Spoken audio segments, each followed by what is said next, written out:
Okay, so a very good morning to all of you, and a very warm welcome in this very cold morning. So uh, it is really exciting to see uh, that despite the cold and other busy schedules, people have managed to come to this uh, conference. Uh, Before we really begin uh, to have the keynote address and other things, uh, we have this tradition to first uh, do the lighting of the lamp and garlanding on the bust of Malviji. So may I invite all the dignitaries to please join us in garlanding and lighting the lamp. Yeah.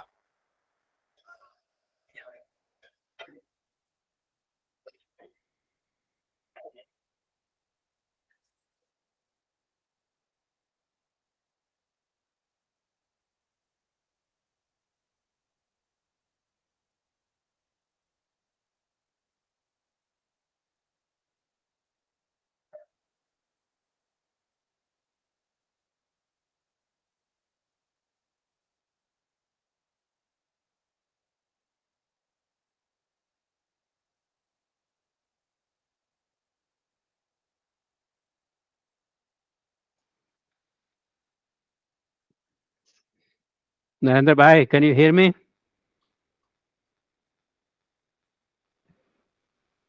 आप, आपका microphone of है. Yes, I can hear you. Between Banaras and Lucknow.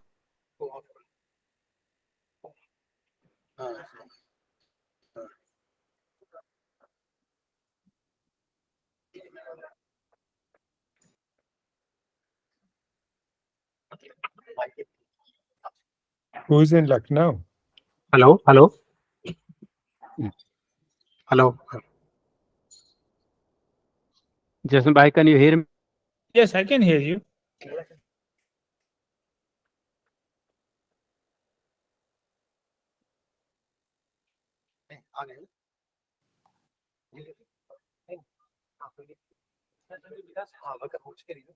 Control your mic with push to talk.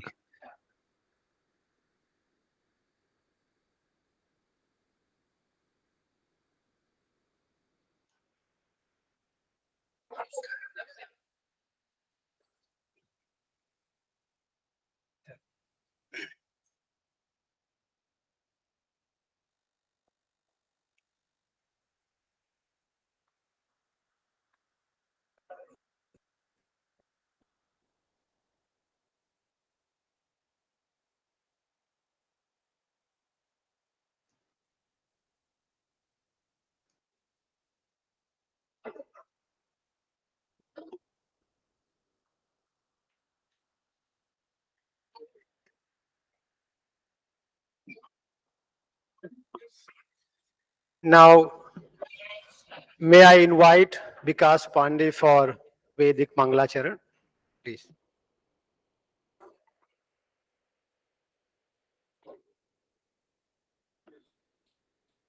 हरिः ओम् भद्रं कर्णेभिः शृणुयामदेवाः भद्रं पश्येमक्षभिर्यजत्राः स्थिरैरङ्गैः तुष्टुवान् गुंशस्तनुभिर्दशेम देवहितं यदायुः स्वस्ति नः इन्द्रो वृद्धस्रवाः स्वस्ति नः पूषा विश्ववेदाः स्वस्ति नस्तार्क्ष्यो अरिष्टनेमिः स्वस्ति नो बृहस्पतिर्दधातु ॐ नमो ब्रह्मणे नमस्ते वायो त्वमेव प्रत्यक्षं ब्रह्मासि त्वामेव प्रत्यक्षं ब्रह्म वदिष्यामि ऋतं वदिष्यामि सत्यं वदिष्यामि तन्मावतु तद्वक्तारमवतु अवतु माम् अवतु वक्तारम् ॐ पूर्णमदः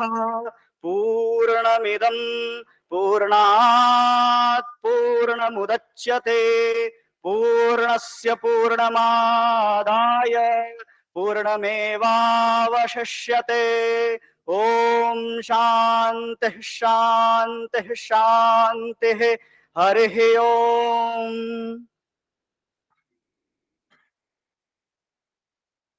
Thank you, Vikas. Now, may I invite Dr. Anand Kumar Jain for Jain Mangalacharan.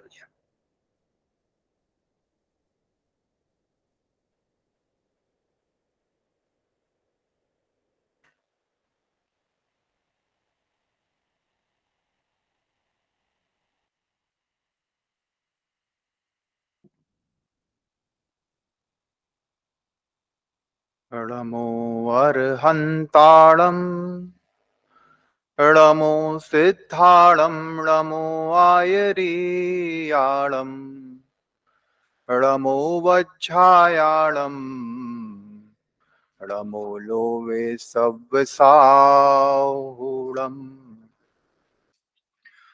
अर्हन्तो भगवन्त इन्द्रमहिता सिद्धाश्च सिद्धेश्वरा आचार्या जिनशासनोन्नतिकरा पूज्या उपाध्यायकाः श्रीसिद्धान्तसुपाठिकाः मुनिवरा रत्नत्रयाराधिका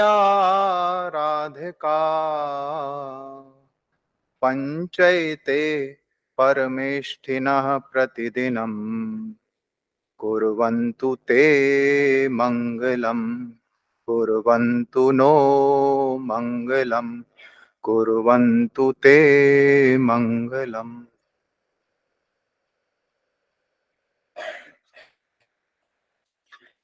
Thank you, Dr. Anandji, for really beautiful recitation of Mangalacharan. Now, as our tradition goes, may I invite Kajol and Sneha for our university's anthem, Kulgeet. Yeah, thank you.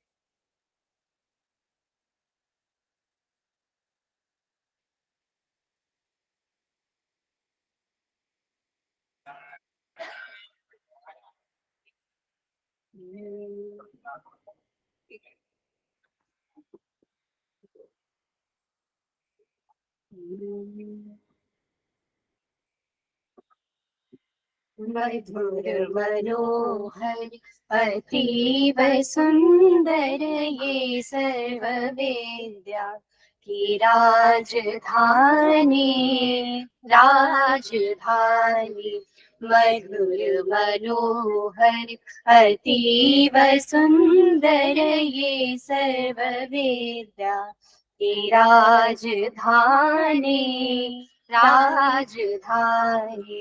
ये तीनों लोग से न्यारी काशी सो ज्ञान धन और सत्य बसी है गंगा के रम्य तट पर ये सर्व वेद्या की राजधानी राजधानी।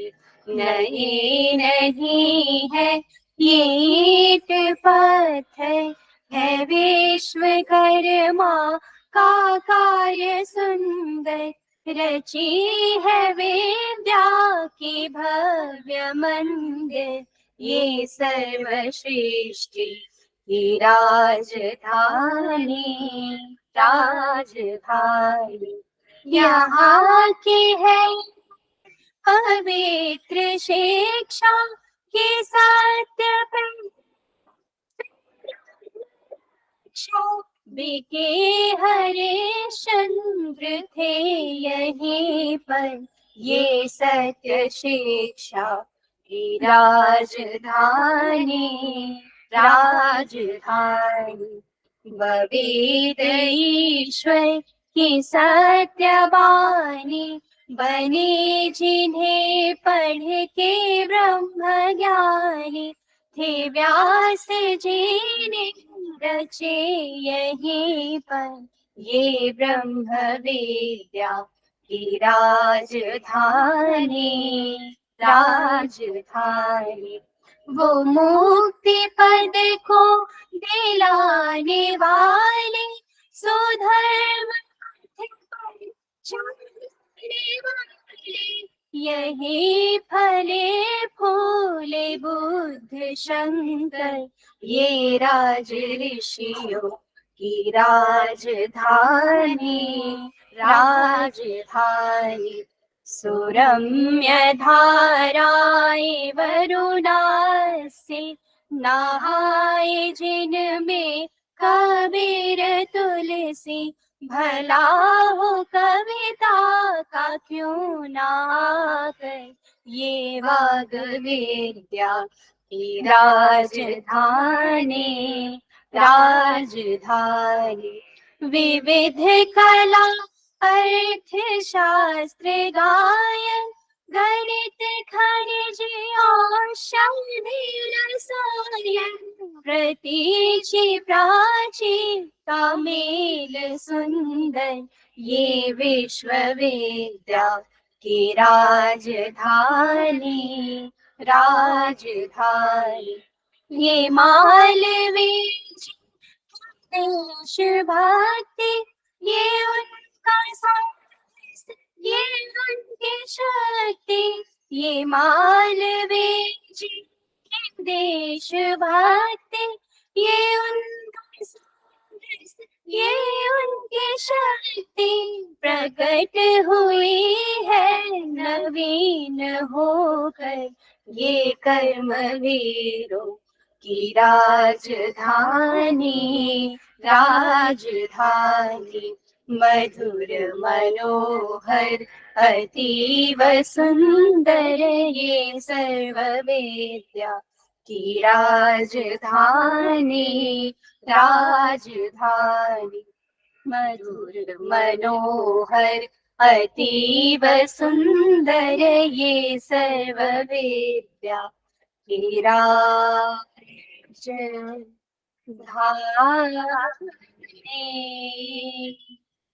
राजधानी।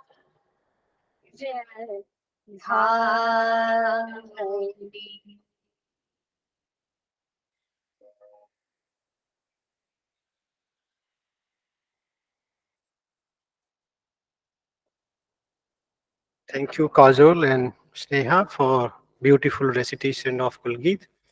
Now, may I request Professor Mukul Raj Mehta to felicitate our chair of this session.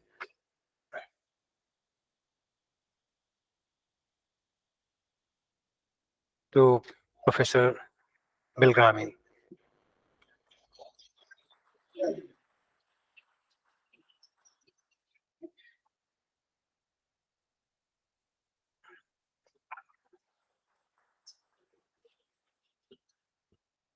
Now, may I request our head, Professor Anand Mish, to felicitate our keynote speaker, Professor Rakesh Chandra.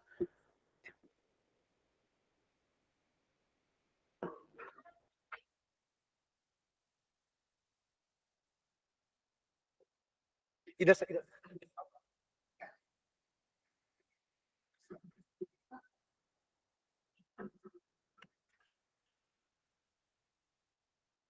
नहीं है, लगा दो, काम लगेगा।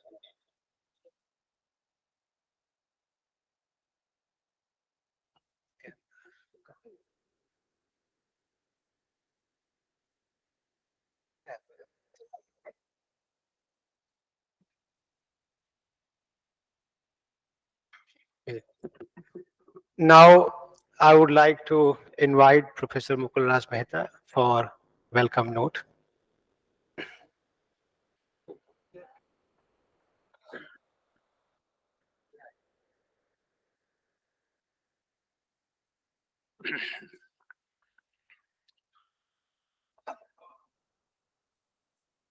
Respected dignitaries on the dais and all the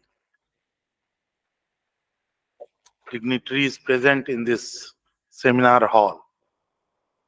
A very good morning to all of you. As you are aware that recently, to promote Jain studies, Bhagwan Shreyansnath Jain Studies Fund was created with the keen interest of our Vice Chancellor, Professor Sudhir Kumar Jain ji, and with a kind donation of Dr. Jaswant Bhai Modi, who is today also with us. He is online, uh, connected with this seminar, and Dr. Sulekh Chand Jain ji and Dr. Narendra Parsan ji. The objective of the fund was to promote Jain studies, and as many of us, we are aware that now we are having courses related to Jain religion and philosophy right from our UG first year, undergraduate first year, uh, to PhD level. So under that fund, they have very kindly, an MOU was signed between Banaras Hindu University and uh, Dr. Shagun Chand Jain ji, who was representing these stakeholders in India.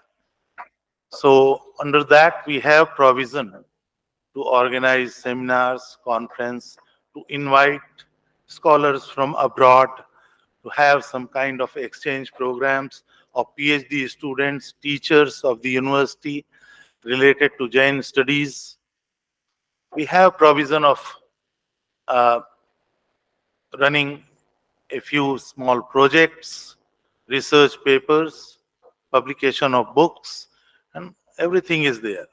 So on behalf of this fund, I would like to welcome you all here, and it is so kind of our head of the department, Dr. Anand Mishra ji, that he is always so much of cooperative with this fund that we have held a number of lectures, a number of academic meetings, a number of seminars here. And again, this time when we were thinking to organize an international conference under this BSJSF, Dr. Rahul Kumar Maurya, a very dynamic, our assistant professor of the department, we discussed, and Dr. Anandji very kindly agreed, and our departmental PPC, Policy and Planning Making Committee, where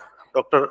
Professor R.K. Jhaji is here and other members, they all very kindly, they agreed and consented for this seminar. So actually, for this conference, Dr. Rahul Kumar Jain, Rahul Kumar Maurya ji, with all the research scholars and teachers of the department, they are actively participating in at every step of this conference. So formal welcome will be by our head of the department, Professor Anand Mishra. So I'll stop here, and I wish you all the best, and I welcome you all in this conference on behalf of Bhagwan Shyansnath Jain Studies Fund. Thank you very much. Thank you.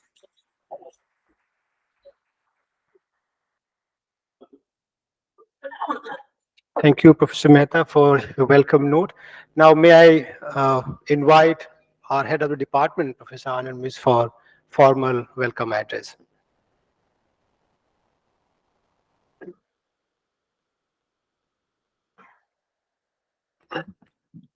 Hari Om. Honorable Professor Akil Bilgrami, chairing the session. Professor Rakesh Chandra, the keynote speaker. Professor Mukul Raj Mehta, Chairman, Bhagwan Shyansnath Jain Studies Fund BHU. Dr. Rahul Maurya, convener of the International Conference on Language, Truth and Reality. perspectives from Analytic and Jain philosophy. Scholars, students, teachers, and friends, offline or online, I welcome you all in this international conference on language, truth, and reality, perspectives from Analytic and Jain philosophy. Friends, this is really an honor for us that Professor Akil Bilgrami is presiding over the session, inaugural session of this international conference, which is organized by the Department of Philosophy and Religion in association with Bhagwan Sri Ansnath Jain Studies Fund BHU. I welcome you, sir, in this conference. I also extend our warm welcome to Professor Rakesh Chandra, who is keynote speaker, Professor R.C. Pradhan, Professor Balram Singh, who is from US, Professor Manideepa ji, Dr. Sanjeev Chakravarti, Dr. Nirmalya, Professor Meera Chakravarti, Prasenjit Biswas, Bhaskar, and other delegates who have assembled here from the different parts of our country. I welcome you all in this international conference on language, truth, and reality.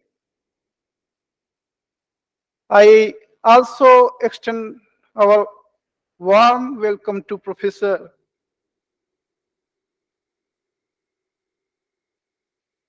of the department, Professor R.K. Jha, Professor Satish Chand Dubey, Professor Durgesh Chaudhary, Dr. Pramod Bagre, Dr. Baleswar Yadav, Dr. Priyanka ji, and other colleagues of the department, Professor Pradyumna Shah, Dr. Anand Jain from Sanskrit Vidya Dharma Vigyan Sankai. I extend our warm welcome to Dr. Jaswant Bhai Modi ji, Dr. Sulekh Chand Jain ji, Dr. Narendra Parson, who have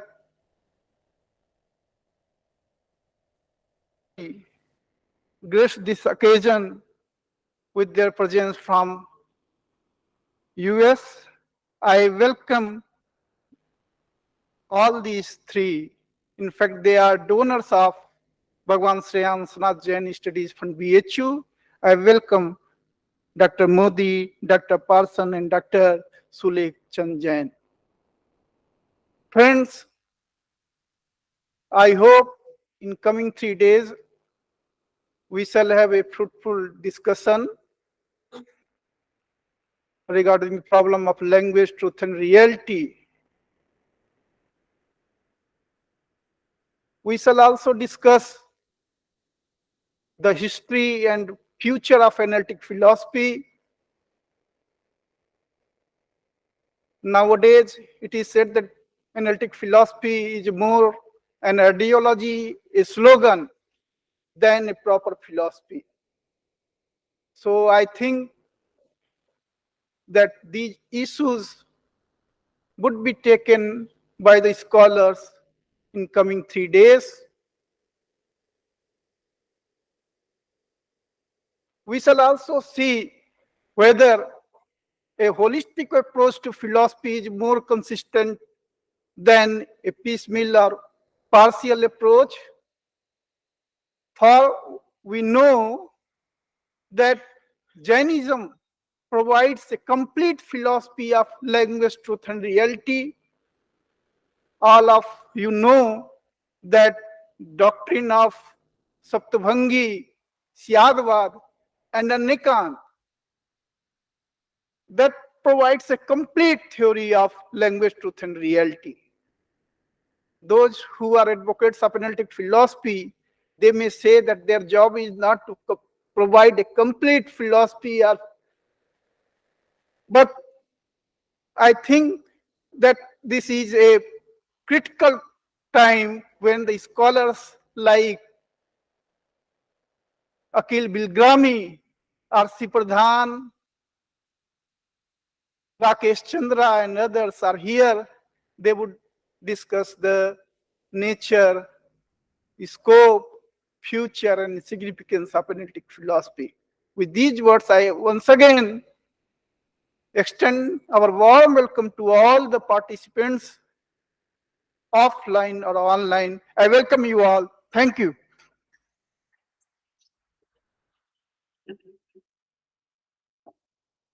Thank you, sir, for your really kind formal welcome. Let me just briefly talk about this conference. Since I have my training in analytic philosophy, and I have been thinking about to put up some international conference on this area, but then I discussed with Professor Mehta and thought if there is any possibility we can have a kind of conference on analytic and Jain philosophy. And I also read a bit of Jain philosophy and found that many of the themes which are there in analytic philosophy are very well there even in Jain philosophy. Particularly the idea of Syadvad and Anekantvad, which is nothing but talking about reality from perspectives. And this the reality which is not there objectively, but it will always depend cognitively how do we constitute, how do we construct that reality. So that perspectival understanding about reality is very important. And something which Hilary Putnam and Richard Rorty would also call, I mean, Hilary Putnam is talking about this internal realism, that reality is always within conceptual framework. We cannot have any reality, understanding of reality or knowledge beyond a certain conceptual scheme. And that idea is also there in Anekantvad, or that epistemic idea of Syadvad. And Richard Rorty would say that there is no objectivity, there is no such reality beyond what we uh, uh, constitute or create in terms of certain vocabulary, certain concepts. And if we are really keen to understand whether there is objectivity about this reality, it cannot be attributed to the reality itself, to the objects itself. Rather, it can be shifted to the people at large, those who are actually the conversant in the community, those who are having a conversations among the people. So at large, this justification can only be linked to the people who are linguistic speaker, who are linguistic participants. So I think there is a lot that we can explore in this conference, and that's why we thought let us have this idea of language, truth, and reality perspective from analytic and Jain philosophy. And I have been able to get consent from many of the big scholars in this area, and I hope this 3-day conference will really explore issues at length, right, available in analytic philosophy and Jain philosophy. So with this, I would hand over to Professor Bilgami, who is chairing the session, to take over. Thank you.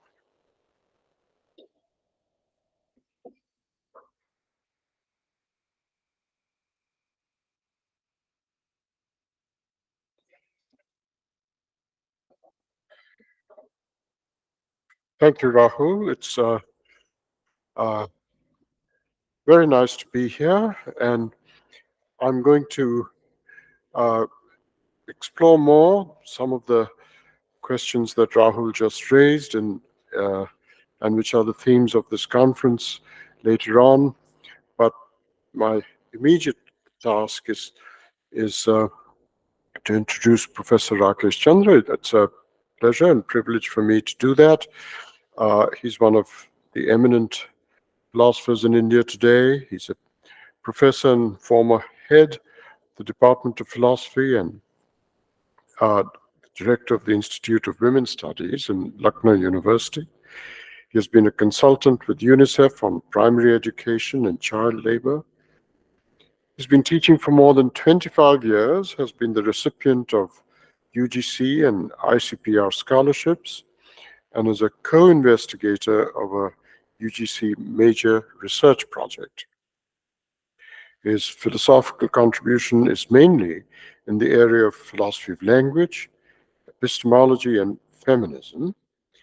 He has a book, chapters in more than 8 volumes, and several publications in journals including JICPR, and he has lectured on philosophical analysis, feminist inquiry, human rights, and subaltern consciousness in many universities. His recent publications include Necessity, Identity, and Conceptual Structures, Domestic Violence Against Women in India, Perspectives on Wittgenstein's Unsayable, Meaning and Reference, and many more. So you can see that his range is enormous, and I welcome him to the podium to speak.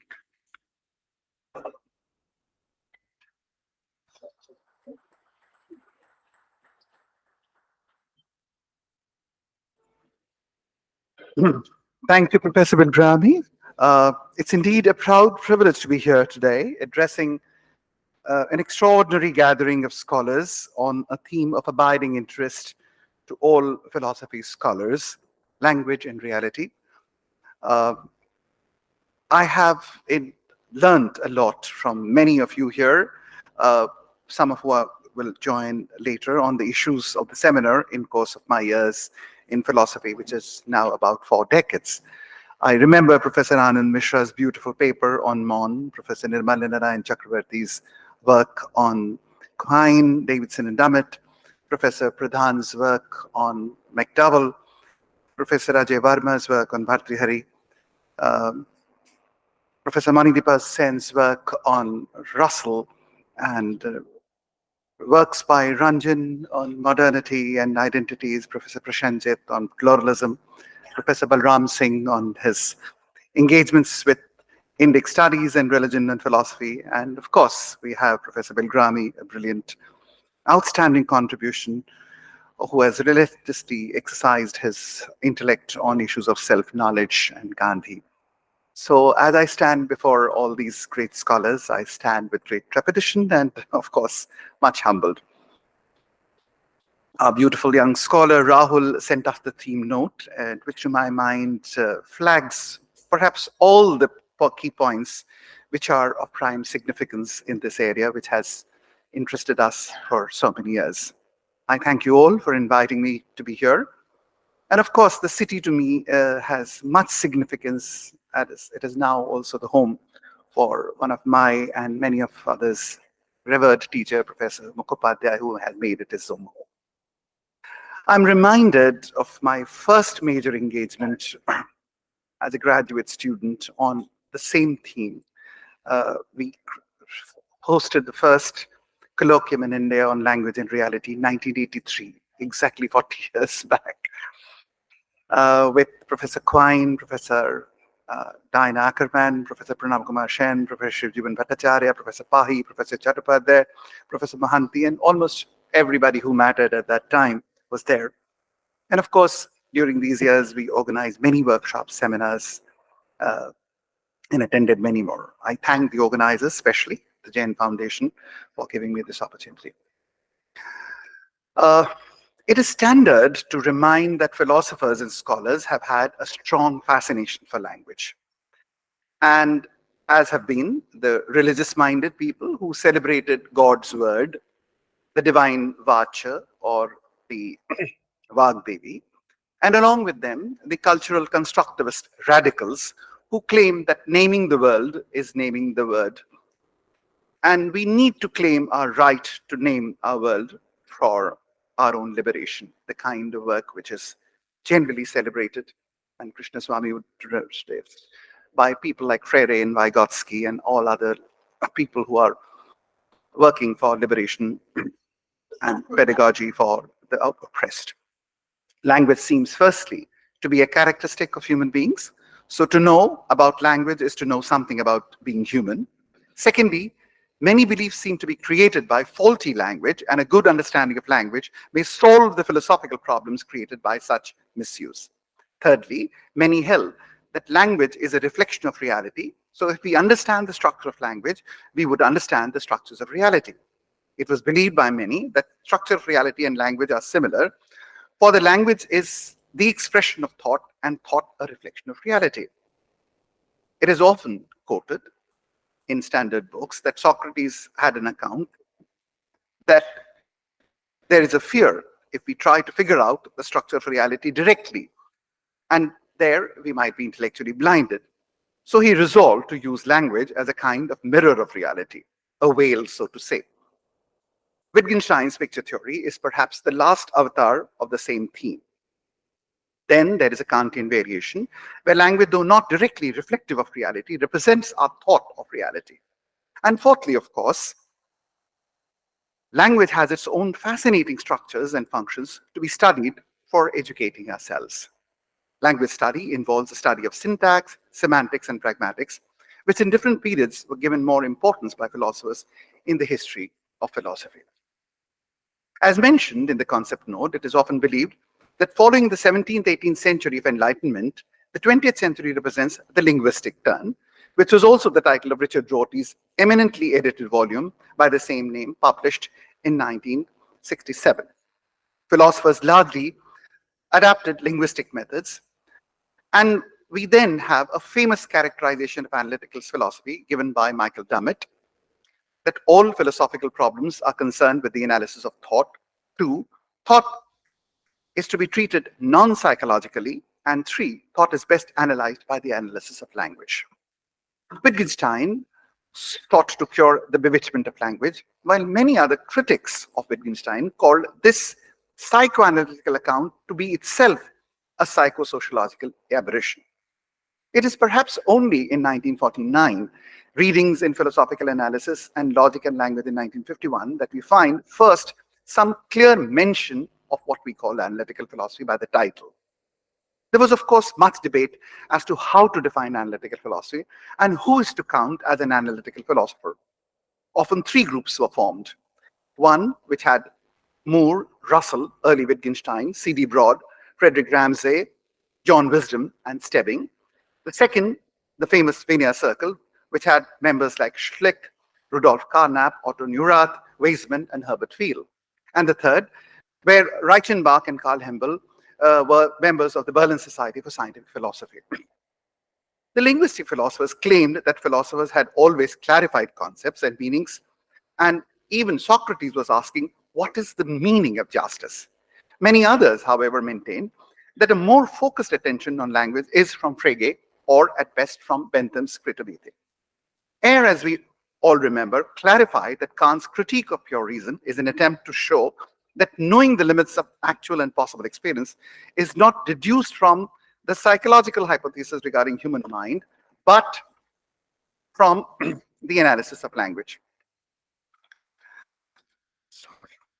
The most famous criticism of philosophy comes recently from people like Richard Rorty, and there's a distrust of epistemological enterprise in his famous Philosophy and the Mirror of Nature. He loudly claimed that if you were not some kind of a foundationalist, you would not bother to get that knowledge has foundations in sense perception, pure reason, or divine revelation. And you would not be taking the idea of studying knowledge, its nature, and limits of seriously. Rorty considers Davidson and Brandon to be Wittgensteinian and neo-pragmatists, and then he criticized in another way what he associates with Dummett. He believes that differences between him and Davidson and Putnam are hard to detect. He believes that the pragmatists are with the romantics and the plain ordinary democratic politics. Rorty has extensively addressed the charge of relativism, and he agrees with Davidson that incommensurable discourse account based on scheme content dichotomy is wrong, the third dogma. He, however, thinks that there is a sense of relativism which claims that no discourse has an epistemic or ontological privilege. Strangely, Rorty concedes that there is a world outside which shoves us around. But yet he asks, what does being shoved around here have to do with making claims about the world, which we always do in terms of language?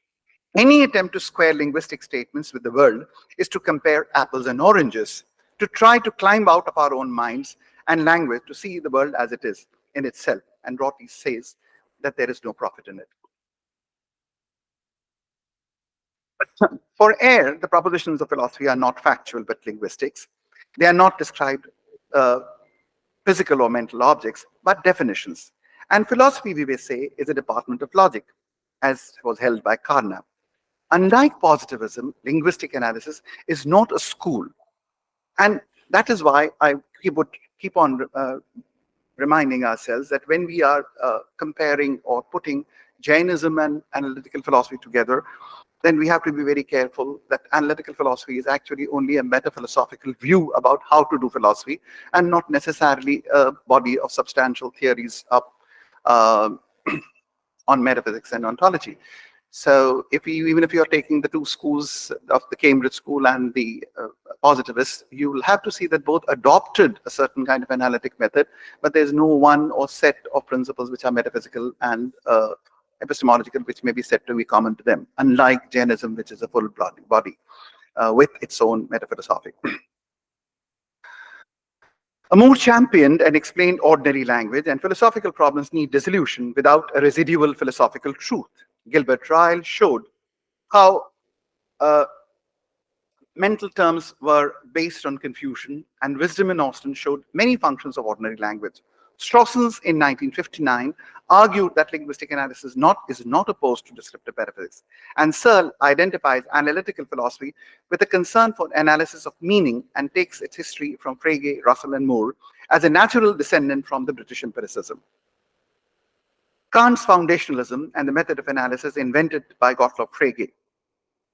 There were camps of perfect language aspirants and the ordinary language apologists. Ayer in 1936, his very famous work, was the most widely read, and it is interesting that generally considered hair-splitting, there is a cultural political zest to the writings of analytical philosophy and their concerns with language and reality. The connect of language and reality and the ethico-political is, of course, a deeply engaging issue for all of us as citizens and philosophers. The language politics connect, which is so obviously experienced by us all at all times, and especially now, has been eminently discussed by philosophers from the very beginning. Though Rorty discusses politics after philosophy, we do have a rather interesting read in Aristotle, who has found favor in many of the contemporary revisits, from Hannah Arendt to Martha Nussbaum to Richard Rorty and Professor R. Sundararajan. We remember that during the central period of analytic movement, especially, the logical positivists had two distinctions to worry about: the analytic versus the synthetic, and the fact value utterances as descriptive and evaluative. The foundationalist, reductivist, phenomenalistic, behavioristic, conventionalist often argued that philosophy cannot aim at normative or evaluative judgments. 5 developments during the 50s and the 60s, according to Searle, later became critical. Quine's attack on analytic synthetic distinction, Austin's theory of speech acts, talking about assertive, directive, commissive, expressive, and declarative sentences, making language study a part of theory of action, especially intentional action. Third, Wittgenstein's rejection of foundationalism. And fourth, Rawls's theory of justice on political institutions, which bypass the question whether philosophy can make first-order theories or not. And fifthly, the post-positivist philosophy of science, 1962's Kuhn's work and 1975 Feyerabend's work. Also, Searle sees 5 major areas of research for future in terms of future for philosophical research. 1, philosophy of cognitive science. 2, causal theory of reference. 3, intentional theories of meaning. 4, truth conditional theories of meaning. And 5, Wittgenstein's legacy on rules of philosophical, psychological, and skepticism.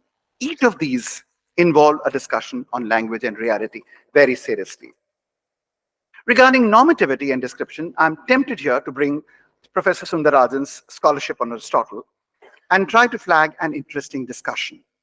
he speaks of a political culture in terms of the capacity of human subject to achieve a comprehensive common good, transcending personal group interest. And this is the capacity to act in the name of understanding. And this is, I think, what I was discussing with Krishna Swami this morning. Such an understanding is mediated by the way of discourse in fellowship with others. The political is therefore conceived as mediated by ethics on the one hand and rhetorics on the other. Ethics preserves the normative character, and rhetorics provides the political with the dimension of friendly discourse. This is very vaguely reminiscent of Plato, where he said that knowledge is a flame which sometimes emerges from benevolent disputation. Human self is socially constituted. Both the political and the linguistic self are constituted in communication. We communicate in shared contexts. Meanings are historically shaped, which sometimes seems to be neglected. The political, contrasted with the social, is the dimension of the common. It is, in a strong sense, disclosure of the public good. Being linguistic and communicative is part of being political. And Sundararajan alludes to Kant's idea of reflective judgment, where autonomy, disinterestedness, and universality are useful for understanding the political judgment. Sundararajan provides a fascinating account of relationship between judgmental responsibilities of life and language as a deliberative dialogue, which are related to sympathetic understanding, consideration, and the cognitive. Language is socially constituted, and it is in the understanding of language which gives us access to social values and concerns for life. But language has a context transcending capacity by which it serves as a medium for political judgment. The capacity for situation transcendence makes historic as well as political sense.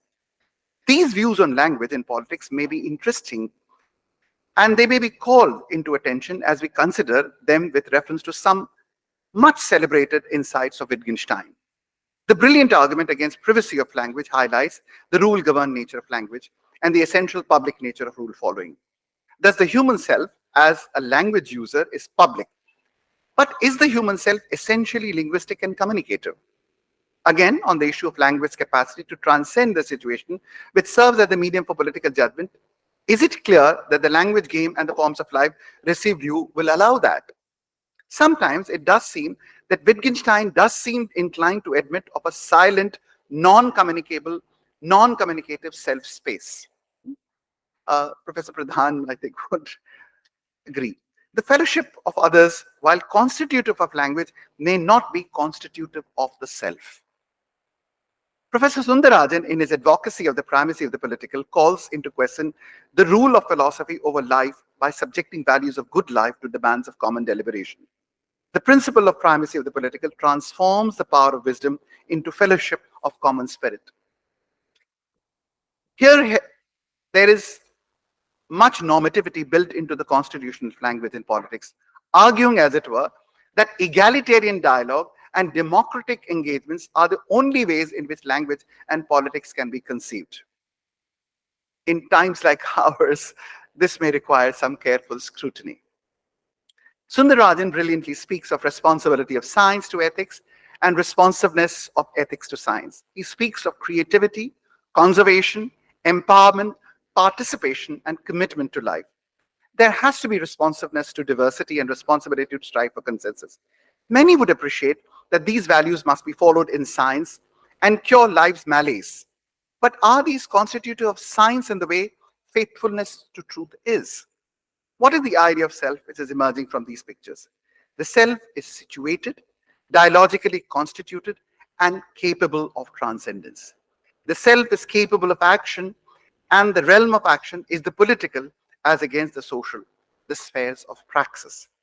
This is an Aristotelian account where politics is the master science, and he claimed that all things aim to good, and one which concerns itself with the chief good will be the master science.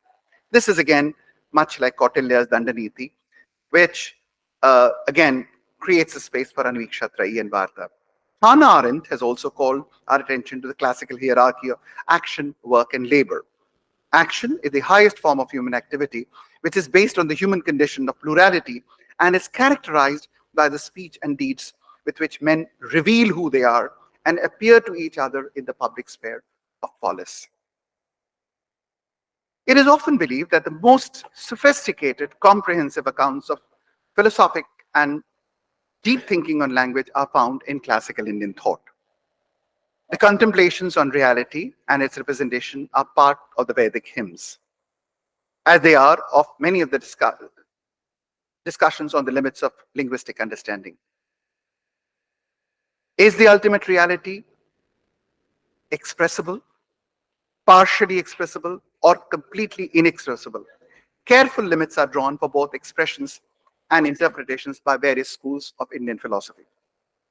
Very often, virtually opposed views are held about systems' views on linguistic expressions, like my own reading of the Jain Syadvaj, on which I'd like the indulgence of Professor Mehta. Classical Indian contemplation on language, especially those of the grammarians, are amazingly rich. The Vakyapadiya of Bhartrihari speaks of the relationship between the phenomenal world and language. For him, language is the constructivist and not representational system. Words do not name pre-existent objects, but are designation for the forms that objects acquire in the perceiver's consciousness or chetana.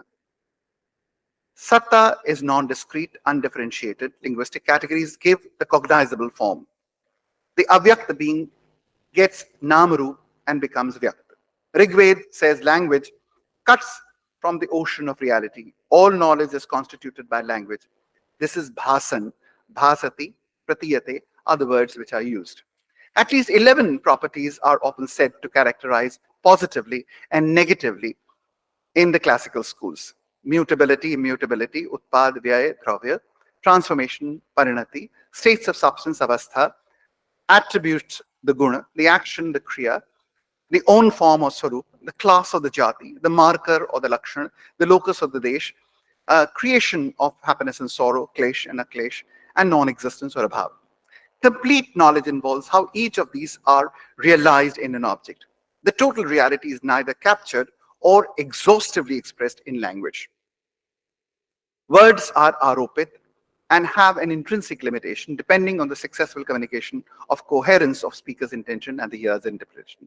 Bhartihari not only speaks of intrinsic partial denotation, but interestingly, he also speaks of excess of denotation, sansargarth, evocative of associated secondary and figurative meanings besides the primary meaning. Each speaker and hearer bring in their own remembrance. Therefore, there is much relativism. 1, senses perceive differently, so words express differently. 2, words spoken differently are heard differently. 3, views of the same person may change over time. Same person will have different statements to make at different times. And same person may use words differently on different occasions. So context, situation, propriety, place, time, gender, separation, opposition, context, intonation are all factors which impact meaning and communication. Language, in this view, is essentially alankaric and requires a pratibha for understanding. And pratibha is also not something like grace, which happens only to a few, but to all. I mention these grammarians' views on language as a supremely careful exercise for discussing the various elements involved in talking about language and reality. The grammarians seem to insist that meaning remains in the human intellect, as against the view that it is part of the object itself. The Jainas are often represented as pluralists and relativists, as they believe that it is with the different expectations that the substance permeates different qualities. With the claim of Anantadharmakam Vastu, the Jain give the theory of the sevenfold judgment. First of the 3 judgments are based on the experience of being and existence and non-existence, or both existence and non-existence. In the last 4, there's the use of the term avyakyam, or the indescribable. Jain use terms like vachya and avachya. Vachya relates to Shrutigan and the avachya to the Matigyan. The Kevali knows it all, but for him too, language cannot capture it all. The substance is independent of describability. Vachyata is here representation, and eludes the representative power of language. It's interesting that Sagar Jain thinks that language can relatively and partially describe reality. But as one of the scholars from this department, Professor D.N. Tiwari, thinks that it's not true. It is basically a virtue. Very often, Jain theory of Syadvad and Saptabhangi are taken as accounts of a more expansive, accommodative pluralism and relativism and perspectivalism as mentioned by Rahul. My own reading is that for most classical thought, there is a close connect between ethics, metaphysics, and epistemology. The Jain rigid and strict ethical theory, to my mind, goes well with a rigorous, caveat-driven epistemic theory. The conditions are introduced to highlight upfront the conditionality of judgments rather than to accommodate perspectives. Aspiration is for Keval Gyan, the unconditioned rather than the multiple. And therefore, to my mind, they are hardcore realists with strong sense of epistemic caution rather than accommodative pluralists. I certainly would not hazard more on these issues. The big challenge, of course, however, is now for all philosophers coming from the anti-foundationalists in the last 30 years. We hope in our deliberations we will have much to debate and discuss and learn. I cannot resist in the end of my conversation without asking some specific questions to the learned scholars for their consideration during the 3 days. He's not here, but I would love to get Professor Nirmala and Chakravarti's to address this question. Also, perhaps Professor Sen would do the same. That how do we take the issue of science philosophy continuum of Quine without giving up the first order, second order characterization of philosophy? Also, to Professor Sen, I would also perhaps request that how would we explain the entry of empirical data in the area of consciousness studies without again questioning the analytic idea that we learned of the first order sector? How would our young scholars like Rahul and Rajan look at Rorty's praise of the poet? Because they are saying that the poet is better than the philosopher. And how do we then not do this without revisiting Plato's question? Because we find a great place of imaginative virtues now brought forward by Rorty. But are these imaginative virtues to be brought at the cost of the so-called quest for truth? Putnam's suspicion of reason is, of course, deeply worrying for me, especially in his last book on religion.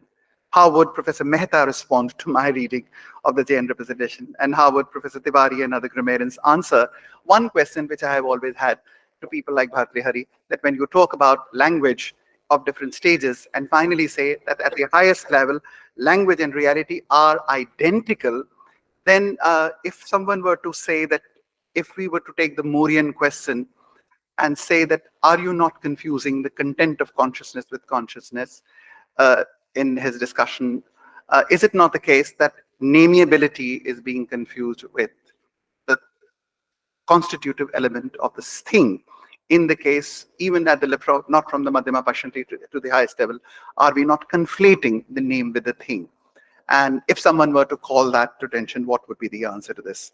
I hope we will all go much better educated, listening to all the young scholars and the galaxy of scholars here.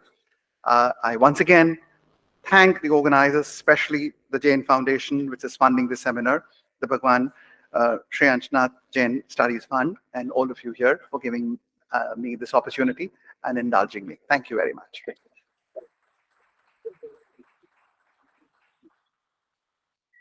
Thank you, Professor Chandra, for your really detailed presentation. Now we have to move to our chair of the session, Professor Akhil Bilgami. Akhil Bilgami is Sydney Morgan Basil Professor at Columbia University. He has a PhD in philosophy from the University of Chicago. He has authored many books: Beliefs and Meaning, Self-Knowledge and Resentment, Secularism, Identity and Enchantment, Capital, Culture and the Commons. He is currently writing a book on Gandhi's philosophy as well as a longer work on the nature of practical reason.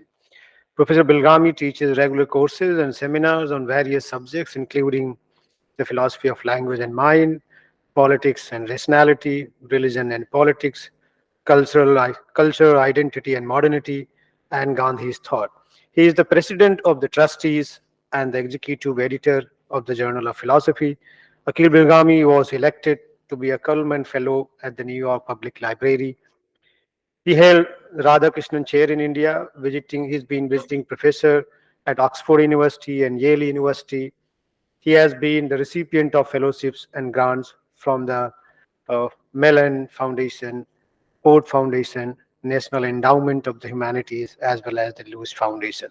So this is nothing, I mean, Professor Bilgami needs no introduction. He's world-famed philosopher, lecturing across the world, and he visits India every winter. So I hope we'll listen to him many more times. So may I request Professor Bilgami? Yeah.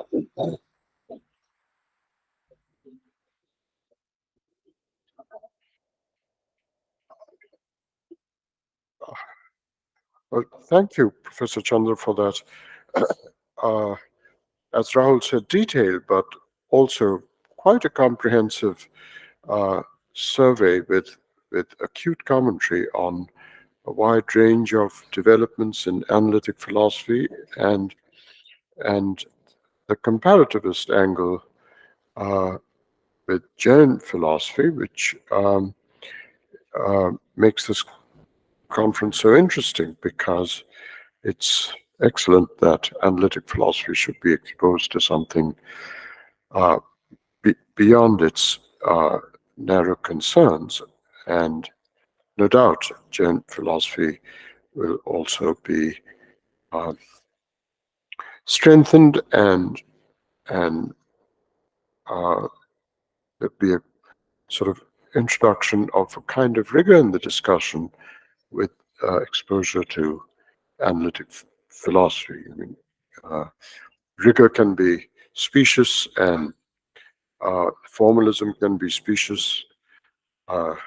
So the substance of Jain philosophy and the methods of analytic philosophy are a very good thing to combine.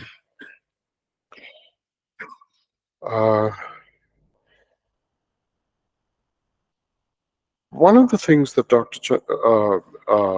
Rakesh Chandra raised was the essential role of language in so much of analytic philosophy. Really, ever since the work of Bertrand Russell and Gottlob Frege, and developed in very interesting ways by others who were influenced by them, and then it took a turn which was quite different with Wittgenstein, and somebody who doesn't get mentioned very much, but who I think is a very deep and interesting philosopher, is Chomsky. Chomsky isn't discussed much by philosophers, but I think one of the things one should think about, and I just want to put this in the air and then come back to Dr. Rakesh Chandra's remarks and the theme and the mission statement of this conference. You see, Chomsky does not think that communication is essential to language. For him, communication is a completely ancillary, secondary development. In fact, he thinks that you can have language without even the capacities for vocalization. So for him, language really is thought, which is what Professor Chandra was really making much of in the early part of his talk, which is the equation of language and thought. And that's very much Chomsky's view, and I think we ought to keep it in mind, because you know we have to talk about the evolution of language. I mean, language didn't fall from the skies; we evolved into creatures with language. And if you don't get the phenotype right, you won't get the evolutionary account right. And so a real question arises: how shall we characterize language? And you have philosophers, say, for instance, paradigmatically a philosopher like Grice, certainly a philosopher like Wittgenstein, who think of language as essentially an instrument of communication, communicating thoughts. So thoughts is essential too, but it is essentially a matter of communication. And Chomsky doesn't think it has anything to do with communication at all. We might never even have had communicative powers, might not even have had vocalization powers, but we would have the faculty of language, which is a biologically based, genetically endowed capacity we have. And so if you put it that way, you will have to give a quite different evolutionary account, Chomsky thinks, than if you think of it as communication, because if you think of it as communication, you would have to look at how we slowly evolved from more primitive communicative creatures to the kind of sophisticated communicating creatures we are, and that would be a very different evolutionary account. So I just wanted to put it into the air that we shouldn't let lose sight of a quite different picture of language, a very fascinating picture of language. All right. So one of the things that I find very interesting, Professor Chandra, is that in this march of the centrality of language that you very interestingly described,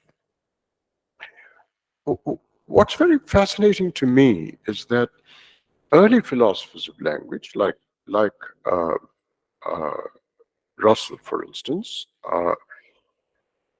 spoke mostly of language without really bringing in the concept of mind in a very central way. Right? They were very interested in words, the relationship between words and sentences. Now, within Russell and within Frege too, there was some hint of talk of mind. In the case of Frege, after all, the notion of propositions was abstract, but it was also something that we entertain in our mind. But by and large, even when Frege raised the problem of the puzzle, which gave rise to the concept of senses, he really wasn't very particularly talking. It's only Kripke who talked about a puzzle about belief that linked Frege's problem with the mind, because Frege doesn't raise it as a problem about belief. He raises it about the cognitive content of sentences. Kripke makes it a puzzle about belief, and so then language and mind get really linked in a much more serious way. And I think once mind gets introduced into the study of language in this way, that then you have a whole range of philosophers, and cognitive science became very relevant. And then a third layer was added in analytic philosophy, where language, it was first said that you can't study language without studying mind. That was something that an addition to what Frege and Russell had done. And cognitive science became very important. But then you had a whole range of philosophers like Gareth Evans and John McDowell and Donald Davidson, who then pointed out that it's not just mind that must layer into language, but you must also bring in epistemology. That is, when Davidson and Evans and McDowell say that they don't want a Cartesian understanding of language and mind, what they're saying is you must also have in an account of language and mind a credible epistemology. You can't leave the world out. Right? So accounts of language and mind must square with a credible epistemology. And so then you get a very rich idea of the place of language, because now it's not just language, it's language, knowledge, and I think once all that is in place, you can see how analytic philosophy squares very much with the kinds of things that Jain philosophy is seeking, questions of perspectivism, questions of knowledge and so on become essential to language. But this didn't happen, I don't believe, until you had philosophers like Davidson. And in fact, it's very interesting. Manadipa's father, Pranab Sen, visited Chicago when I was a student of Davidson's. And Pranab Sen was focused on modality, proper names, was interested in Kaplan and Kripke's causal accounts and so on. And then when he spoke a lot to Davidson, he said, I now see that all these things can't be divorced from questions of mind. And then especially with people like Evans and McDowell, who pushed Davidson much further, questions of epistemology were added. And I think we then get a very rich conception in which language is not an isolable object of study, and its links with Jainism then become completely transparent, and I think the subject becomes much richer and more interesting. Now, I should tell you that my own but maybe this will come up later briefly when I speak, but there's a very acute and interesting moment in this concept note, which you wrote this, Rahul. Yes. So Rahul raises I think, a very important point when he says that so the way Rahul puts it is that in Jain philosophy, you have a metaphysical account, and it sees reality as multifaceted, as he calls it. That's basically how he characterizes the metaphysical idea of anek antavata. But I don't believe that there's, as Rahul says in that sentence, unless you bring in the possibility of there being a contradiction, there's no controversy about multifacetedness. So, and you think that you introduce the idea of perspective, you get rid of the threat of contradiction, because from different perspectives there's no. So the problem always for having multifacets is, why is there any controversy about multifacets? Of course they're multifacets. I mean, life is full of different facets. But if they're all true, why should there be any surprise? Right? What is the controversy? I mean, the fact that there's multifacetedness is not a philosophically vexing idea. It's we should acknowledge it. It makes life rich. It makes thought rich. But then the question arises: well, do these multifacets contradict one another? And if they contradict one another, then you have a problem, because we can't knowingly contradict ourselves. Not knowingly. Might do it unknowingly, but then you can account for why we contradict ourselves. But we don't knowingly contradict ourselves. So if you don't knowingly contradict yourself, then the multifacetedness is only a problem if the different one or other facet contradicts one another, and then you can't say they're both true. Right? So we have a great desire to say things are both true and yet so different that there is a problem, which is the problem of contradiction. Right? So let me, the prima facie challenge always is, if things are incommensurate, let's say, things are incommensurate, that's often called relativism. But why is relativism, I'm just repeating myself, why is relativism a problem? As I said yesterday in the talk, I say mountains are big. You say books are interesting. Okay. They're both true. What's the problem? They're incommensurate. There's nothing commensurate about mountains being big and books being interesting. Okay, so they're both true. So why is there an issue about relativism? issue seems to only arise if you are wanting to say that the things are so different that they contradict each other, yet you have the urge to say that they're both true. Right? And that's, for instance, the talk that Professor Rovain gave was partly trying to come to grips with that. Now, one of the things that is really worth discussing, and I really don't know enough about Jain philosophy to ask this question when you have these 7 judgments and so on. The point is, relativism really is a problem if you have difference and you can't learn from each other. You see, if you have tremendous differences, and let's say they are in their way both true, but relativism becomes interesting if these very different things are such that there is no capacity for one to even find the other something that you can take into your own, you can learn in some way. Why and when does that happen? Are things so insulated that I can recognize that you're saying something true, but I can't learn anything from it? Right? So I acknowledge its truth, but it doesn't speak to me at all. Doesn't in any way engage with what I believe. Then relativism begins to have the kind of meaning. And I think that's what Professor Rovain was trying to argue, that you can get past this older challenge of contradiction and so on. Okay, let them all be true. But if one perspective's views cannot learn from the other, then relativism is an issue.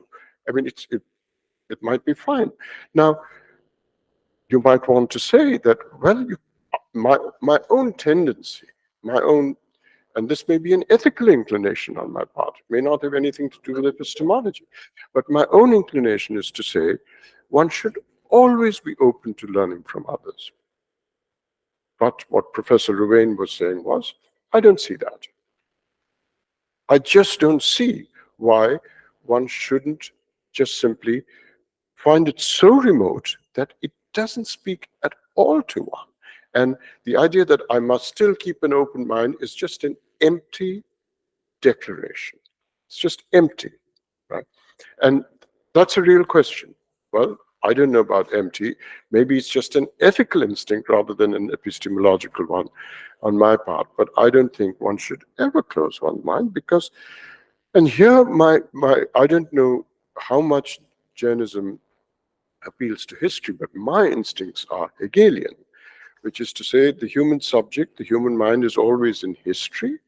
And so history can introduce changes in one's, through events, introduce changes in one's thinking, in one's deliberations, and somebody whom one thought one could never learn from, one can maybe begin to learn from because history has changed one's attitude. So if you have a very synchronic view of the self and of the mind, then maybe the position that you don't have to say that I always must learn from others is required. But if you are in history, as Hegel insists, if you're always in history, then you can change enough to think that something that doesn't speak to you at all can begin to speak to you.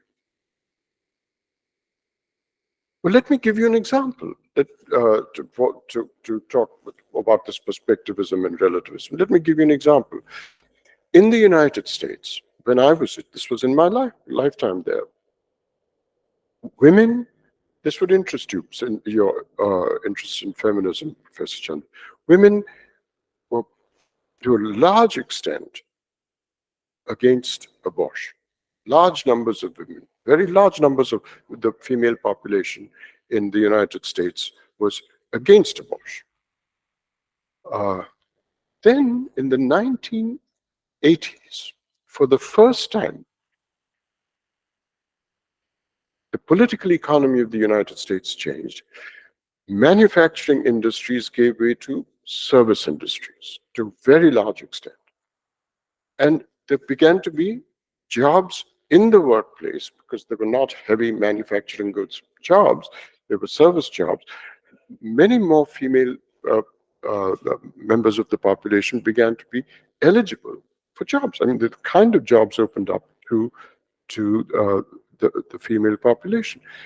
And slowly, those historical changes made women deliberate about the possibilities of work, of earning a living, and so on and so forth. And there was a remarkable shift in attitudes towards pro-choice uh, uh, and the hostility to abortion and so on. A very large number. So I feel that the human mind and the human self and subjectivity is in history. History can bring about changes, and so the perspectivism is all. And here I just don't know enough whether Jainism would acknowledge the historicism that Hegel insists on, with subjectivity in mind and so on. And then I think I don't agree with the position that there can be perspectives which don't speak to us at all, because if you see the subject as essentially diachronic in history, and history can always change subjectivity, then they can always be open to other views given the changes. Thank you very much.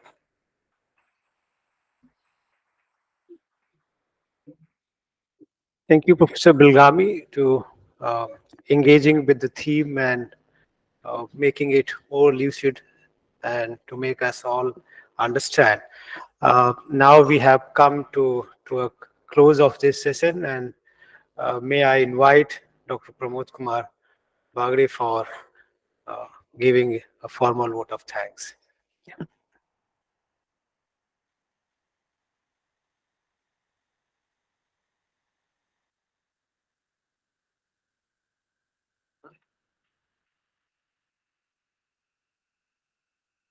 Thank you, Rahul, for giving me an opportunity to propose a vote of thanks. First of all, I would like to thank Professor Chandra for his very brilliant lecture.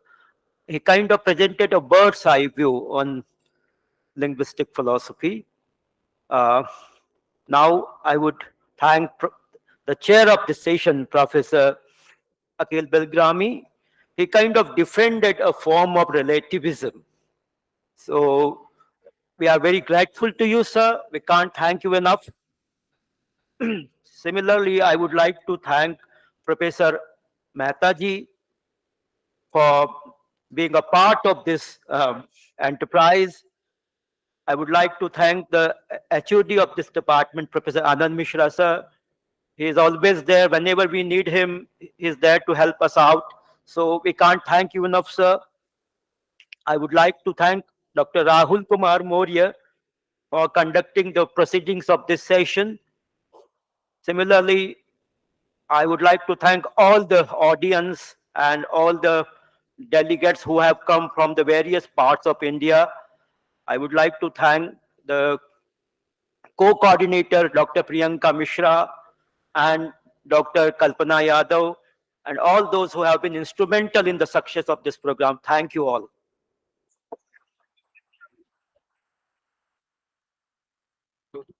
Thank you, sir. Now I think the high tea awaits all of us on the second floor. So we'll move, and then we will resume back in 15 minutes. Okay, yeah.